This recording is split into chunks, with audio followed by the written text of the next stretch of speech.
for the ending. All right. The next thing I had was, and Perp, this one is tailor made for you. Yeah. The Acolyte. The Acolyte made you a Star Wars fan. You've said that the Acolyte is your Star Wars origin story. I just did that to piss people off. I like the original trilogy. I haven't liked anything else, and I'm like, you know what? Screw it. I'm going to say I'm into Star Wars now because of the Acolyte. All these people are going to hate on it because I definitely loved it, and I'm more into Star Wars. So I'll just say that. Well, yeah, I don't know how into Star Trek you are, but we got a trailer at Comic-Con for the Section 31 movie, and I have a feeling that a Star Trek action movie starring Michelle Yeoh is right up your alley. You know it. I am a Star Trek movie guy. I've seen most of the movies. I don't think I saw it. Well, yeah, I did see Insurrection actually. Yeah, I've seen all the movies. Did you watch the trailer for Section 31? I have not. It's a very un-Star Trek trailer. Did anyone see this trailer? Yes. No. Dude, there has been no project. It has been completely quiet from the marketing department. I haven't seen a single tweet about this. I'm all about Michelle Yeoh. They just premiered the trailer at the Star Trek panel at Comic-Con this past weekend. You can find it on YouTube. But this was supposed to be a series. This was going to be a series that was going to go into production, but then the pandemic happened and it kind of shut it down. And something funny happened between the pandemic and now. Michelle Yeoh became like one of the hottest stars in the world and won an Oscar. Which made her leading a Star Trek series a little unlikely. But she was so devoted to the character, she's like, I'll come back and do a movie. Mm-hmm. So we're getting our first ever Star Trek made-for-TV movie airing on Paramount Plus. We don't have a date yet. And it's about Section 31, which is a special section of Starfleet that was first introduced on Deep Space Nine. And they're kind of like the Mission Impossible of Star Trek. They do all the dirty work. They're officially like off the books. Nobody knows is supposed to know they exist. And she's reprising her role from Discovery in this Star Trek action movie. Oh my God! Hell yes. So yeah, it looks interesting, and it looks the trailer is so unlike what you think of for Star Trek. They got like some weird like. Are we gonna see it? Are you gonna show it to me now, or do I have to? Oh, I can't. Damn it! All right, I'll watch it. You know how Paramount is. Okay, put the whole stream down. I got a couple like questions for this. Okay, as a Star Trek fan, I know there's a group of the fan base that does not like that the Star Trek movies have turned into action films at some point, you know. But at the same time, this is Paramount saying this is an action, like they're saying this is specifically an action movie. And I kind of like that. So now they're going to be saying like this version of Star Trek, this whatever we're putting out, this is an action one. Everything else is going to be Star Trek as you know it, about exploration, about what, like, you know, what's out there and all that jazz that people love, you know. So I really like that they're specifically saying it's an action film. And I hope the Star Trek fans that got mad at producers of the 90s for turning Star Trek into action, hopefully they see that and they're a little more forgiving with this. Well, what do you think of that? Here's the problem with Star Trek fans. A lot of Star Trek fans tend to be very gatekeepery about Star Trek. One phrase I always hear about Star Trek that drives me crazy as a fan is people will go, you know what Star Trek always did? Star Trek always got a story that was a parallel to something happening in today's society, and they were telling you a moral about today's world, but in a sci-fi setting. And I'm always like, no, bullshit. Did Star Trek do that? Yes. Did Star Trek always do that? Because they always say always. Star Trek didn't always do that. Star Trek is a very, very malleable franchise, and you've always been able to tell a lot of different kinds of stories in that framework. Yes, you had things like Let That Be Your Last Battlefield, which was, you know, the half black, half white aliens, and they used it as to tell about racism. You had stuff like that, but you also had the Trouble with Tribbles, which was just silly. You could tell comedy in Star Trek. You can have, basically, First Contact was a zombie movie in space. Really, you can tell so many different kinds of stories in the Star Trek framework. So I got no issues with them telling an action story, and we're still getting exploration over on Strange New Worlds, and we're getting comedy on Lower Decks. Where they're telling us so many different kinds of Star Trek stories. I always say it about Star Wars: it's like a buffet. If you don't like what you're getting over here, don't worry, you're getting something different over here. If you're not digging the Acolyte, there's a Mandalorian movie coming. There's the Skeleton Crew series is coming next year. There's always something different. Like, I didn't care for Andor. Who cares? It wasn't like blah blah blah. They're ruining Star Wars. No, it's like there's another Star Wars coming like 6 months away. This one isn't for me. Who cares? So. Oh, that's my feeling. But there are very gatekeepery fans. Mm-hmm. Joe, are we ever getting another Chris Pine movie, do you think? Don't know. He wants to do it. They all do, but I think it's a cost thing. Okay. Yeah. So no, I guess I'm the only one who saw the Section 31 trailer. So I definitely think it's up your alley. Has anyone been? I'm literally watching right now. That's why I'm quiet. Sorry. Oh, all right. And Dan, you weren't aware of this. Are you a Star Trek fan? I'm not sure. I'm not a Star Trek fan. I've only seen a couple episodes of the original series, and I've never been a big fan. Okay. Yeah, I didn't know this project existed, Joe. Yeah, it's. I think it's really cool that they're doing made for Paramount movies, because it kind of opens up the gates of what you can do. Like, if this is a success, we could get anything from any era of Star Trek. Like, if they know, well, there's a market for made for TV movies, we could get more movies in the Captain Kirk era. We could get more Picard movies. We could get anything. So I'm pretty excited about it. I did have one more Star Trek. I don't want to overload you guys with Star Trek because I do think I am the big Star Trek guy here. So okay, I just finished the trailer. You are absolutely right. Wow. I knew you'd be into that one. Wow, that looks cool as hell. I didn't care for the song. What was it? The pop song? Yeah, I don't mind that. They're trying to be hip and cool. Yeah. So there was also some very un-Star Trek. I did not feel like Star Trek at all, man. Like, it was when the one character tells Giorgio, "You're a bad bitch." You're a bad bitch. So what is this? Okay, man. I could imagine the fan base is not gonna. The general fan base is not gonna dig that, unfortunately. Yeah. But it's for me. I don't care. That's how they get me into Star Trek. The other big Star Trek news was the Starfleet Academy series coming. We knew that. It's got an all-star cast. First, they announced Holly Hunter was going to be the captain, which is quite a get. Then they announced Paul Giamatti was joining the cast as the villain, and it's like, holy God, you're sparing nothing on this. But now we got word that 4 Star Trek alumni are joining the cast as well. Mary Wiseman, who plays Sylvia Tilly on Discovery. No surprise there. No surprise there, because Tilly on Discovery had left to become an instructor at the Academy. So I think we all assumed she was going to be on this.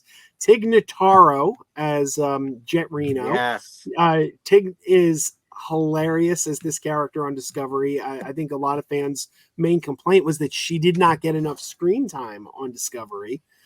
And the one that's kind of got all Star Trek fans excited, Bob Picardo, Philly's own Bob Picardo, is back as the emergency holographic doctor from Star Trek Voyager. One of my all-time Star Trek favorites. Mine too. So I'm over the moon about this. This show just sounds like it's going to be great. We got like some great returning characters. We got Oscar winners in there with Holly Hunter, and did Giamatti win an Oscar? I know he won the Emmy this year. No. So he went out. Yeah, he was nominated. Unfortunately, there was the Golden Globe. He went out to In and Out with his Golden Globe and was posting pictures of it. So. Yeah. So I ask the non-Star Trek fans, Does the casting of Oscar winners like Holly Hunter and Paul Giamatti move the needle? Does that make you want to watch Starfleet Academy? For Paul, sort of. Yeah, I mean, I'll watch Paul Giamatti in anything. I look, like the Star Wars universe and like the Marvel universe on Disney Plus. It's just too. All of it is too much for me. So I sample these Star Trek shows, so I can review them on my channel. I'll watch like the first 3 episodes of something. You know, if it strikes my fancy, maybe I'll continue with it. Like Picard, I ended up watching. Um, some of the other stuff, you know, although maybe I liked it. I liked the one with Captain Pike. What was that called? Strange New World. Strange New Worlds. Yeah, at some point I will go and watch that full season. Is that just one season so far? They're going into season 3. In fact, at Comic-Con, we Okay. got our first clip from season 3, and I'm a huge fan of the show. I love the show. But the clip they showed us from season 3 kind of annoyed the crap out of me. Okay. They did an episode in season 2 where Spock, we all know Spock's half human, half Vulcan. His Vulcan half, something happened and he lost his Vulcan half and he became a full-blooded human. And they came up with something to counteract this and bring his Vulcanness back. So the clip they showed us from season 3, 4 of our human characters, Captain Pike and Lon and Uhura, for some reason they needed to take a reverse of this thing that turned Spock back into a Vulcan, and it turns them into Vulcans.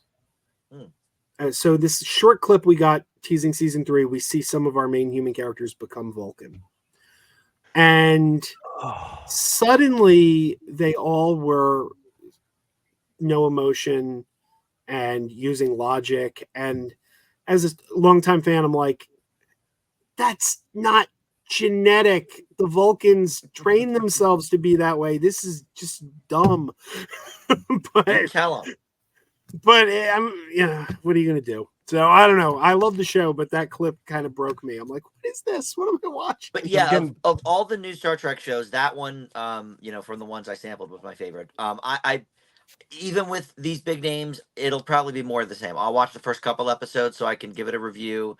And I'll watch the movie. I mean, you know, 2 hours of a Michelle Yeoh movie, sure. But you know, I think they're oversaturating all of these properties. And you know, as somebody who likes to watch almost everything that is on, it's tough to follow along with some of the stuff. So no, I probably won't be watching it. I also should point out, I never thought I'd see the day when Dan was watching Star Trek, because I back in high school, you wouldn't have been caught dead watching Star Trek. So this is already a win. It was my dad's favorite show, and it was always on. And I don't know. It was. Star Trek was fine. You know, what sealed the deal for me was when Whoopi came on. You were a big fan of Whoopi. You're the only person I know. Only person I know that watched the Whoopi Goldberg show. Every night at 11, Monday through Friday, I would watch the Whoopi Goldberg talk show. Because one guest is best. One guest is best. Whoopi plus one, baby. Yes, and that has dwindled over the years. I don't watch The View or anything, but yeah, I mean, at the time, Ghost was one of my favorite movies. Sister Act, love that. So when they put Whoopi on Star Trek, that got me on board. I'm just curious, Perp and Noah, did you guys even know that Whoopi Goldberg had a late night talk show? Nope. Late night talk show. Yeah, she had a late night talk show called The Whoopi Goldberg Show. It was only a half hour, not an hour, and there was there was one guest only. They got no the full monologue, half hour, no band. And really? what was the commercial? They had the commercial with the jingle where they're like, "No house band cutting into talk time." Yeah. Yeah. You know, it's funny. It's actually a precursor to, I feel like things like, you know, Charlie Rose, and now of course everybody's got a podcast. I mean, you know, the half hour with one guest format, that was not done before. Whoopi was the trailblazer. Whoopi blazed the trail again. I probably will not.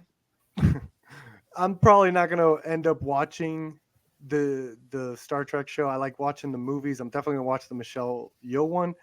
if I do get into one of the shows, the one I am curious about is Discovery, because I feel like that kept the same flavor of the J.J. Abrams ones from a visual aesthetic standpoint, which I really loved about J.J.'s look. So one day I was thinking I was going to jump into Discovery, if any of the shows. Well, like I've heard you say before, you're a little movie perp, not little television perp. Yeah. All right, I got two more things written down here. One of them. Wait! Before the Star Trek, I put on the. You see there in the back. Bring that up. The reaction to the trailer, the comments. Wait, what's this? In the back, if you could pull it up on the screen, you see the little movie perp. I have something in the back. Oh, okay, yeah. Those are the comments if you want to put it up. So it's what we predicted. People saying this is not Star Trek. This is not Star Trek. This is not Star Trek. Exactly. Help me, help. This is exactly. I'll read some of these comments. This is exactly the opposite of what Star Trek fans want. I'm pretty impressed with Paramount's belligerence. I need an instant dose of DS9 to get this trailer out of my brain. Like it's all just this isn't Star Trek. Does this guy know that DS9 created Section 31? Congratulations, Paramount has achieved a new low. Why does everything have to be Suicide Squad? This is going to be painful. Like literally, I haven't seen a positive comment yet. This is not Star Trek. That's more like an SNL parody of Star Trek. Remember when Sloan said they do things quietly? Yeah, not a single positive comment yet. Not one. Like literally, I'm not being hyperbolic. Like I haven't seen a single one. This is crazy. This is why exceeded my expectations. How much people are not gonna. But then again, this is YouTube comments. This is just this is sort of this is a dose of a dose of a dose. This is why I'm like embarrassed sometimes by Star Trek fans. Star Trek fans are an embarrassment. They have to show off how brainy they are, and it's like the minute they see a shootout, they're like, Star Trek, not Star Trek. It's like, come on, relax, guys. Lisa says, speaking of Whoopi, I have something for you, Joe. Wow. I'm trying to figure out what something you could possibly have. I'm going to do it. I'm going to do it. I'm going to write the one positive comment. I'm doing it. Oh, let's do it. All right. This is going to be great. I think this looks good. I think this looks. I didn't see one. I didn't see a single one. That's crazy. Normally you could at least see one. All right. Sorry. Do you want to play the find the woke game where we just scroll through the comments and find the first guy who says this looks woke? Oh my god! I actually didn't see any of that. Thank God. It's I haven't seen it yet, but it's in there. Someone, dude. Honestly, if you find a good comment, like a positive comment, let me know. This is crazy. I've never seen this. And I'm an Acolyte fan. you just passed something. Someone was calling it Bra Trek. This is not Star Trek. Pretty much dead on the right. Like not one. Oh, I found it. You did? There it is. Wait. Oh, I just saw it. I just saw a big shining cap, all caps woke in there when you scroll. Oh, I thought a positive comment. There it is. Zack Snyder. Wait. Oh no, you passed it again. Oh, hope it's gonna be woke as fuck. Well, he hopes it's gonna be woke. Well, no, there's another one where a guy had an all caps. Look, 3 comments. So I hope. Star Trek not being a bit woke isn't Star Trek. I'll give that a like. See, there you go. Yeah. So this is hilarious. Wow. So this is another. Once again, Hollywood is like I'm the only target audience. Hollywood is making stuff for me and only me. Apparently. Thank you, Hollywood.